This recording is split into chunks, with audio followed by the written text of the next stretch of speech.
Hello again, everyone, and welcome back to Reddit Aliens. I'm John, and as always, thank you so much for being here. Good topic, let's do it. What's the craziest true crime story you've ever heard of? Please remember to like, share, and subscribe. Mary Vincent. She was 15 and was hitchhiking to get back home. She was picked up by Lawrence Singleton, who tied her up, arred her, cut both her arms off at the forearms, and threw her down a ditch off the side of the highway. Mary used mud to slow the bleeding, climbed up the ditch, and traveled 3 miles before she was picked up and given emergency care. She then went on to design her own prosthetic arms and became an artist. Truly inspiring.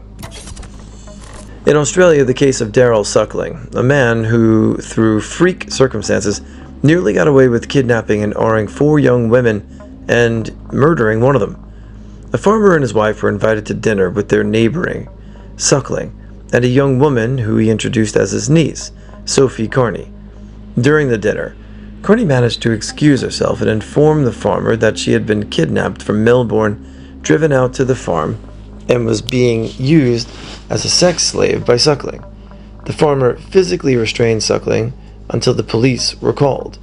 Sophie gave a statement to police but died of a drug overdose before Suckling's trial commenced. Without the main witness against him, Suckling was acquitted. When searching Suckling's farm, police came across items belonging to a known missing prostitute, Jody Larcombe. They also found photographs of an obviously distressed Jody being forced to pose in a sexual manner. This made Suckling the obvious suspect in kidnapping, arring, and murdering Jody. Because what had happened to Sophie was similar to what the police and prosecution alleged happened to Jody, they intended to use Sophie's case as similar fact evidence against Suckling at trial. However, with Suckling being acquitted of the Sophie kidnap and arr, the similar fact evidence couldn't be used. This, plus the lack of a body, meant that the trial was a non-starter, and the charges were dropped. Suckling walked free again. A third woman, known as Annette, also alleged that Suckling had kidnapped and arred her in the same way as Sophie and Jody. However, the prosecution did not believe Annette was a strong witness, and the charges were dropped. Suckling walked free a third time. A fourth woman, Christine, claimed Suckling had also kidnapped her.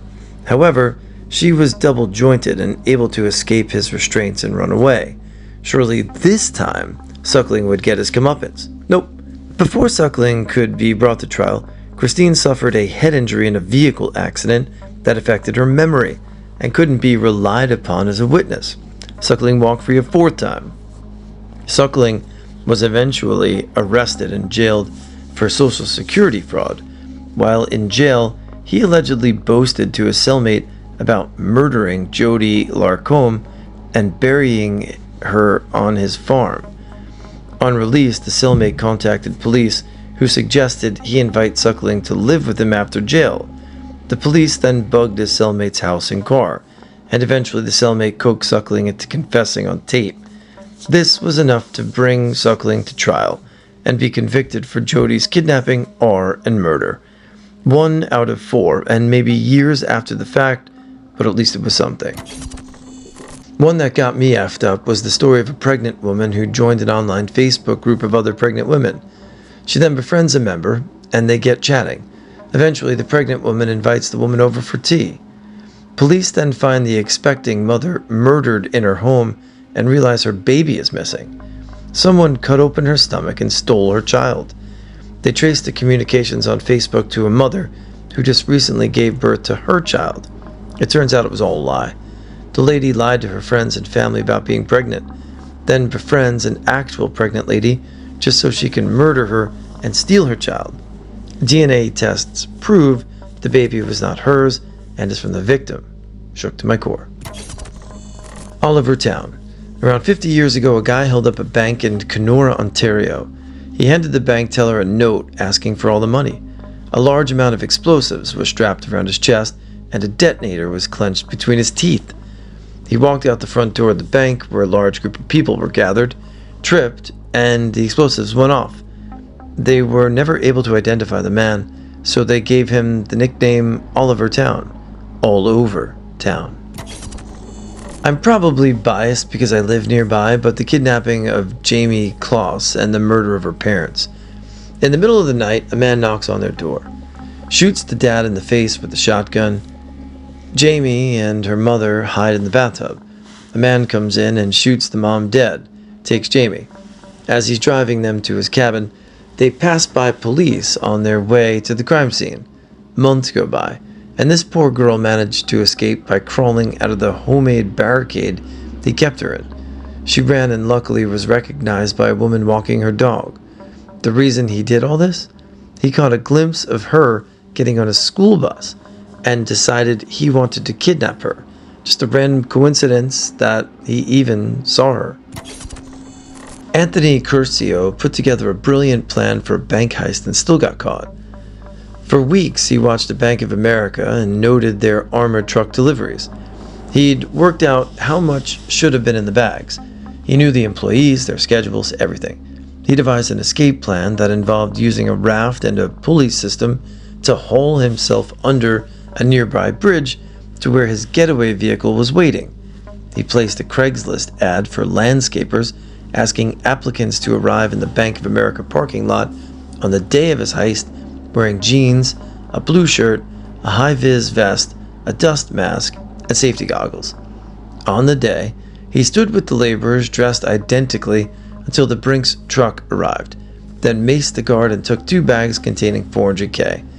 He escaped in part because when the police arrived, they found a parking lot full of men matching his description. A few weeks later, the cops were questioning people in the neighborhood and found a homeless man who said that he'd seen Anthony retrieve a disguise from a trash can while he was casing the place. The homeless man thought it was suspicious and wrote down his license plate number. Anthony was sentenced to 6 years, got out. He's now a public speaker and author focusing on crime prevention. Since no one has said it yet, I'd like to add the bonebreaker murderer Joseph Clark. He abducted a 13-year-old kid from his house by literally carrying him out while he was asleep by pretending to be a family friend. He locked the kid in his room while his mom was away and spent the next 48 hours slowly and methodically breaking his arms and legs by bending them backwards until they snapped. He would then attempt to mend the wounds by putting several layers of socks on the kid's feet, then masturbating over them.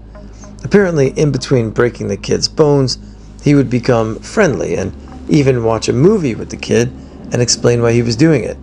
He told the kid about a previous murder where he did the same thing to another boy. Fortunately, this kid was able to escape when Joseph Clark went to a party with his girlfriend.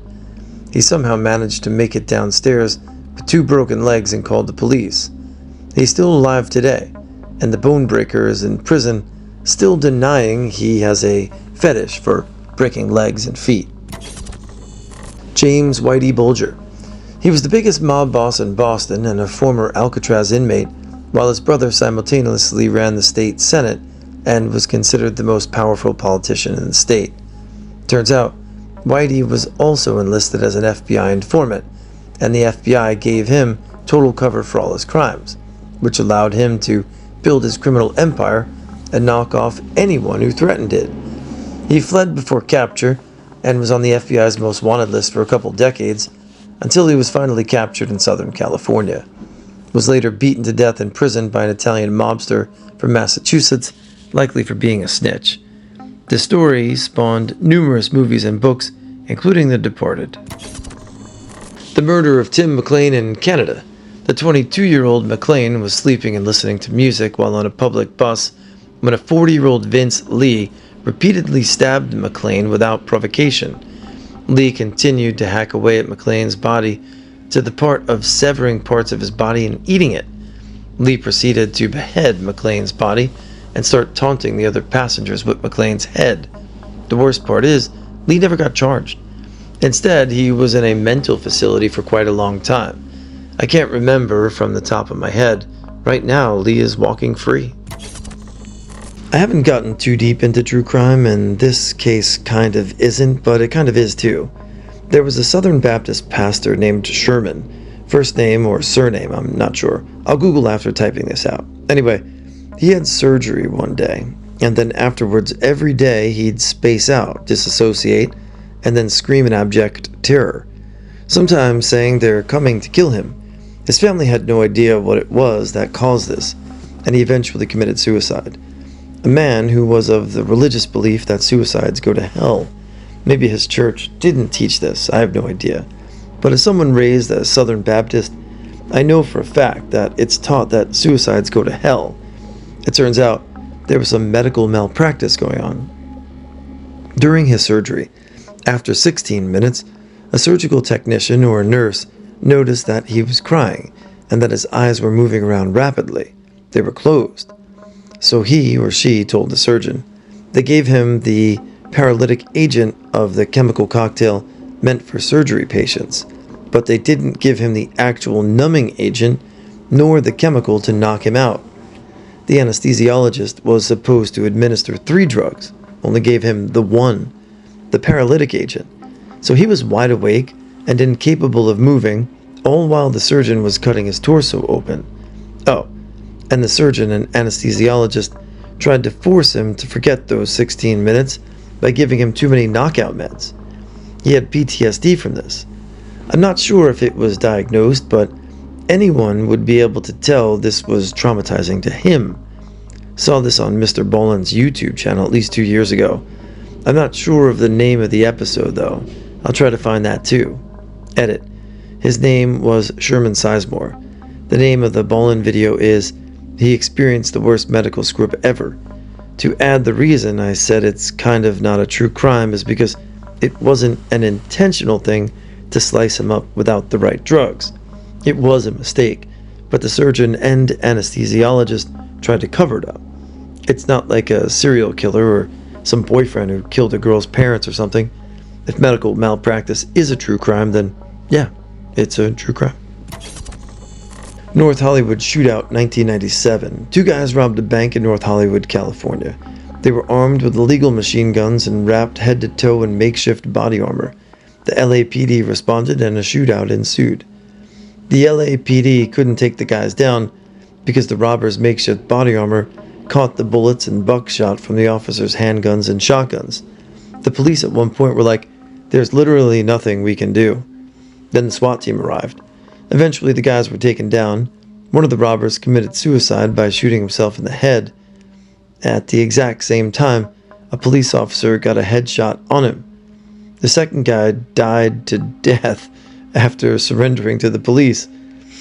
The entire shootout lasted like 44 minutes. The only 2 deaths were the robbers, even though thousands of rounds were fired off during the shootout. Yeah, that shootout was absolutely wild. I remember watching it on TV. I lived in New York at the time. Actually, I was in the military at the time. And yeah, pretty cool. Again, bad. Crime is bad. But crazy to see. Some argue that that was one of the moments that helped even more so than post 9/11 America militarize our police forces. So you should do a deep dive into that as well. Also, you could look at the shootout at Heat and see where these robbers took inspiration from as well. And if you haven't seen Heat, come on guys, let's go. Best movie shootout ever. The Nth Room telegram case in South Korea is super effing dark, the one with God. Several people who watched the rooms committed suicide by jumping off the Han River. But sadly, some of the victims took their own lives as well. It's especially grating knowing just how horrific Korean society is toward young women. The perpetrators were literally just effing students who felt like being the devil's progeny. Well, just because. They found some sick pleasure in ruining these bright women and girls' lives in exchange for money. Disgusting how low humans can go. Stephanie Sue did a great deep dive on it. I think the case is ongoing to this day with related other cases. One of my favorite Forensic Files episodes, Ed Sherman murdered his pregnant wife before he went on a boating trip with his friends. He shut the windows and doors and turned the room air conditioner to full blast before leaving, so as to slow decomposition and to establish his alibi. A witness told investigators that earlier on the day of the murder, Sherman recommended a horror movie called Blackout, which is about a man who kills his family and disrupts the crime scene to thwart investigation by turning on the AC really high and leaving it running. He also called his wife while he was out with his friends to further cement his alibi. He called from a landline.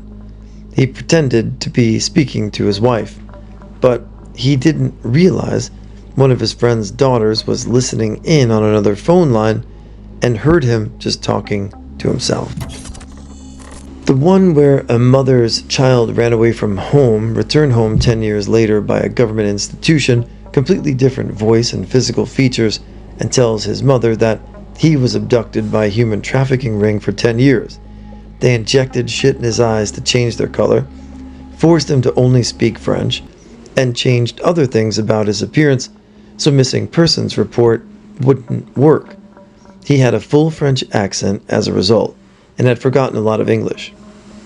A private investigator with a background in linguistics tells her that people can't just develop an accent or forget their native language and not be able to revert back when talking to people from their homeland. Something's fishy. The dead body of a teenager is found in possession of her son's backpack. DNA tests are performed. It's a perfect match.